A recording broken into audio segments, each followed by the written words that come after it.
కొన్ని సమస్యలు మన చేతల్లో లేని సమస్యలు కూడా ఉన్నాయి. నేను పార్టీ ఆఫీస్లో ఉన్నా. ఒకరోజు ఒక అమ్మాయి వచ్చింది. వస్తానే కళ్ళు నీళ్ళు పెట్టుకుని ఏడవడం మొదలుపెట్టింది. ఏంటమ్మా? ఒక 2 నిమిషాల తర్వాత అమాయించుకొని, సార్ నాకు జరిగిన అన్యాయం మర్చిపోలేకపోతున్నాను, మీరు ఏం చేస్తారో తెలియదు, ఆడబిడ్డలకు రక్షణ ఇచ్చే బాధ్యత మీరు తీసుకోండి. నేను ఒక విక్టిమ్ నేను చెప్పినప్పుడు ఆ అమ్మాయికి ఏం జరిగింది దానికంటే నేను అడగలేకపోయాను.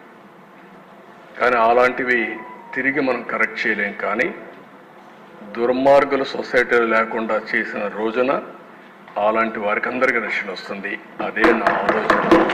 నా జీవితంలో రెండో విషయం కూడా మీకు చెప్తాను. పాదయాత్ర చేసేప్పుడు అనకాపల్లికి వచ్చాను. రాత్రి 2 గంటలకు నడుస్తూ ఉంటే అనకాపల్లిలో ఒక డీసెంట్ మహిళ ఒక అమ్మాయి వచ్చింది. ఆ అమ్మాయి వచ్చి అడిగింది ఒకటే మాట అడిగింది, సార్ మీరు ఏమి వద్దండి, మాకు రక్షణ ఇవ్వండి. అప్పుడే నిర్భయ కేసు జరిగింది ఢిల్లీలో నిర్భయ కేసు జరిగితే అనకాపల్లిలో ఉండే మహిళ వచ్చి 2 గంటల వరకు మేలుకొని, నేను మేలుకున్నాను సార్ మీకోసం, మీరు వస్తున్నారంటే మళ్ళా నాకు అవకాశం దొరకదు కాబట్టి చెప్పాలి. సార్ ఈ దేశంలో మాలాంటి వాళ్ళు కొంచెం అందంగా ఉంటే ముసుగేసుకొని తిరిగే పరిస్థితికి వచ్చాం. అదే మరిగా బయట తిరగలేని పరిస్థితికి వస్తున్నాం. మాకు స్వేచ్ఛ లేదా, కనీసం మాకు రక్షణ ఇవ్వలేరని చెప్పి అడిగినప్పుడు నాకు చాలా బాధ వేసింది. ఇలాంటి సంఘటనలు చాలా ఉన్నాయి. అందుకనే మనం మహిళల్లో కూడా చైతన్యం తీసుకురావాలి. అదే సమయంలో సంస్థల పైన కూడా మనందరం ఒక పద్ధతి ప్రకారం పనిచేస్తేనే సాధ్యమవుతుంది. ఇప్పుడే మళ్ళీ ఒకసారి పవన్ కళ్యాణ్ గారు చెప్పినట్టు మీరు గుర్తుపెట్టుకోవాల్సింది, మనందరి మీద ఒక బాధ్యత ఉంది. ఒక విధంగా మనందరం మనుషులమే. నాకు జరిగిన అవమానం నన్ను వెంటాడుతూ ఉంటుంది. మీరందరూ గుర్తుపెట్టుకోవాలి, నా జీవితంలో మొట్టమొదటిసారిగా నా కళ్ళలో నీళ్లు పెట్టిన సందర్భం ఒకటే ఒక సందర్భం. అది హౌస్లో నాకు జరిగిన అన్యాయంతో నా జీవితాంతం జ్ఞాపకం ఉంటుంది. దేనికి భయపడలేదు. నన్ను చంపతారని తెలిసిన 24 క్లేమోర్ మైన్స్ నా మీద బ్లాస్ట్ చేసినప్పుడు నేను బాధ్యత ప్రవర్తించాను తప్ప ఆధార్యంతో నేను మాట్లాడలేదు. నా కళ్ళల్లో ఒక్క చుక్క కన్నీళ్లు రాలేదు. పవన్ కళ్యాణ్ గారు ఎంత విసిగిపోయాడో మీరు చూసుంటారు. ఫ్యామిలీ విషయాలు మాట్లాడుతూ ఉంటే ఒక బాధ్యత కలిగిన ముఖ్యమంత్రి. నేను కూడా మాట్లాడాను. ఇది చూసిన తర్వాత వాడికి బుద్ధి రావాలనే ఉద్దేశంతో అలాంటి వ్యక్తులకి ఒక మాట అన్నాను. పవన్ కళ్యాణ్ గారు చాలాసార్లు చెప్పారయ్యా, ఆయన ఏది చేసినా చట్టపరంగా మ్యారేజ్ చేసుకుంటే తప్పులేదు, ఆ విషయం గుర్తుపెట్టుకోవాలి మీరు అని చెప్తూ ఒక మాట ఉన్నా. నువ్వు కూడా ఇన్నిసార్లు కలవరిస్తున్నావు, పోయి కాపాడు చేయాలని చేయబోయా పోయి అని చెప్పా. ఆనాటి ముఖ్యమంత్రిని ఇవన్నీ మాట్లాడుతున్నావు, ఎందుకు అనవసరంగా మాట్లాడుతావు, వ్యక్తిగతంగా తీసుకురావద్దు, కుటుంబాల వ్యవస్థ తీసుకురావద్దు. అదే నేను కోరుతాను. ఎక్కువ మెంబర్స్ ఉందని ఏ వ్యక్తి కూడా వేరే మహిళలకు ఏమాత్రం కూడా వాళ్ళ మనోభావాలు దెబ్బతినే విధంగా మీరు పనిచేయద్దండి. ఎవరైనా సరే, అది మనం వరస్ట్ క్రిటిక్ అయినా సరే. సోషల్ మీడియాలో కూడా నేను అది కూడా చెప్తున్నా, ఈ రోజు నుంచి సోషల్ మీడియాలో చాలా స్ట్రిక్ట్గా పెడతా. అవసరమైతే మొత్తం అనలైజ్ చేస్తా, సెపరేట్ విభాగం పెడతాం.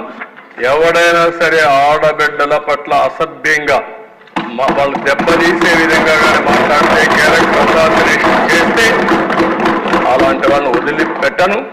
పబ్లిక్లో నిలబెట్టి ఏం చేయాలో చేసి చూపిస్తా డెమాన్స్ట్రేషన్. ఆ విషయంలో ఎక్కడా రాజీ లేదు. అయితే నేను మిమ్మల్ని కోరేది, ప్రజలు మనకు అధికారం ఇచ్చారు. అధికారం ఇచ్చింది ప్రతీకారాన్ని తీర్చుకోవడానికి కాదు. మళ్ళీ చెప్తున్నా, ఎమ్మెల్యేలు అవుతారని మనకు అనిపిస్తుంది. ఇన్ని రోజులు వాడు వేధించాడు, నా కార్యకర్తలు ఆనందంగా ఉంటారు, నేను కూడా వేధిస్తే నా కార్యకర్తలు తృప్తి పడతారనుకుంటారు. కానీ అది మాత్రం చేయొద్దండి. మనకు అధికారం ఇచ్చింది ప్రజలకు సేవ చేయడానికి, తప్పులు చేసిన వాడిని శిక్షించడానికి.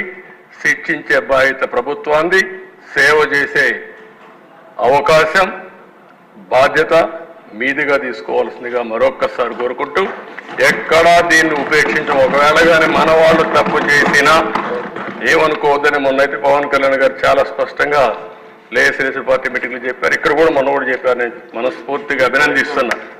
ఆన్ రికార్డ్ 24 క్లేమోర్ మైన్స్ నా మీద బ్లాస్ట్ చేసినప్పుడు నేను బాధ్యత ప్రవర్తించాను తప్ప ఆధార్యంతో నేను మాట్లాడలేదు. నా కళ్ళల్లో ఒక్క చుక్క కన్నుడు రాలేదు.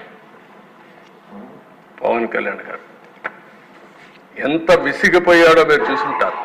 ఫ్యామిలీ విషయాలు మాట్లాడుతూ ఉంటే ఒక బాధ్యత కలిగిన ముఖ్యమంత్రి.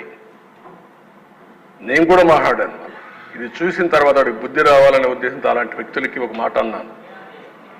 పవన్ కళ్యాణ్ గారు చాలాసార్లు చెప్పారయ్యా, ఆయన ఏది చేసినా చట్టపరంగా మ్యారేజ్ చేసుకుంటే తప్పులేదు, ఆ విషయం గుర్తుపెట్టుకోవాలి మీరు అని చెప్తూ ఒక మాట ఉన్నా.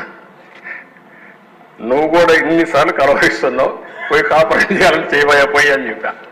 ఆనాటి ముఖ్యమంత్రిని ఇవన్నీ మాట్లాడుతున్నావు, ఎందుకు అనవసరంగా మాట్లాడుతావు, వ్యక్తిగతంగా తీసుకురావద్దు, కుటుంబాలు వ్యవస్థ తీసుకురావద్దు. అదే నేను కోరుతాను. ఎక్కువ మెంబర్స్ ఉందని ఏ వ్యక్తి కూడా వేరే మహిళలకు ఏ మాత్రం కూడా వాళ్ళ మనోభావాలు దెబ్బతినే విధంగా మీరు పనిచేయొద్దండి. ఎవరైనా సరే, అది మనం వరస్ట్ క్రిటిక్ అయినా సరే, సోషల్ మీడియాలో కూడా నేను అది కూడా చెప్తున్నా. ఈ రోజు నుంచి సోషల్ మీడియాలో చాలా స్ట్రిక్ట్గా పెడతా, అవసరమైతే మొత్తం అనలైజ్ చేస్తా, సెపరేట్ విభాగం పెడతాం.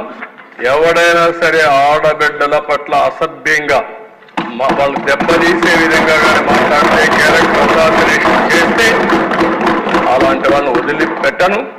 పబ్లిక్లో నిలబెట్టి ఏం చేయాలో చేసి చూపిస్తా డెమాన్స్ట్రేషన్. ఆ విషయంలో ఎక్కడా రాజీ లేదు. అయితే నేను మిమ్మల్ని కోరేది, ప్రజలు మనకు అధికారం ఇచ్చారు. అధికారం ఇచ్చింది ప్రతీకారాన్ని తీర్చుకోవడానికి కాదు. మళ్ళీ చెప్తున్నా, ఎమ్మెల్యేలు అవుతాను మనకు అనిపిస్తుంది. ఇన్ని రోజులు వాడు వేధించాడు, నా కార్యకర్తలు ఆనందంగా ఉంటారు, నేను కూడా వేధిస్తే నా కార్యకర్తలు తృప్తి పడతారనుకుంటారు. కానీ అది మాత్రం చేయొద్దండి.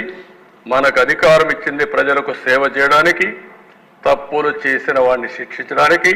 శిక్షించే బాధ్యత ప్రభుత్వాన్ని, సేవ చేసే అవకాశం బాధ్యత మీదిగా తీసుకోవాల్సిందిగా మరొక్కసారి కోరుకుంటూ ఎక్కడా దీన్ని ఉపేక్షించం. ఒకవేళ కానీ మన వాళ్ళు తప్పు చేసినా ఏమనుకోవద్దని మొన్నైతే పవన్ కళ్యాణ్ గారు చాలా స్పష్టంగా లేఎస్ఎల్ఎస్ పార్టీ మీటింగ్లు చెప్పారు. ఇక్కడ కూడా మొన్న కూడా చెప్పారు. నేను మనస్ఫూర్తిగా అభినందిస్తున్నా. ఆన్ రికార్డ్ నా కార్యకర్తలు తృప్తి పడతారనుకుంటారు. కానీ అది మాత్రం చేయొద్దండి. మనకు అధికారం ఇచ్చింది ప్రజలకు సేవ చేయడానికి, తప్పులు చేసిన వాడిని శిక్షించడానికి. శిక్షించే బాధ్యత ప్రభుత్వాన్ని, సేవ చేసే అవకాశం బాధ్యత మీదిగా తీసుకోవాల్సిందిగా మరొక్కసారి కోరుకుంటూ ఎక్కడా దీన్ని ఉపేక్షించం. ఒకవేళ కానీ మన వాళ్ళు తప్పు చేసినా ఏమనుకోవద్దని మొన్నైతే పవన్ కళ్యాణ్ గారు చాలా స్పష్టంగా లేఎస్ఎల్ఎస్ పార్టీ మీటింగ్లు చెప్పారు. ఇక్కడ కూడా మొన్న కూడా చెప్పారు. నేను మనస్ఫూర్తిగా అభినందిస్తున్నా. On record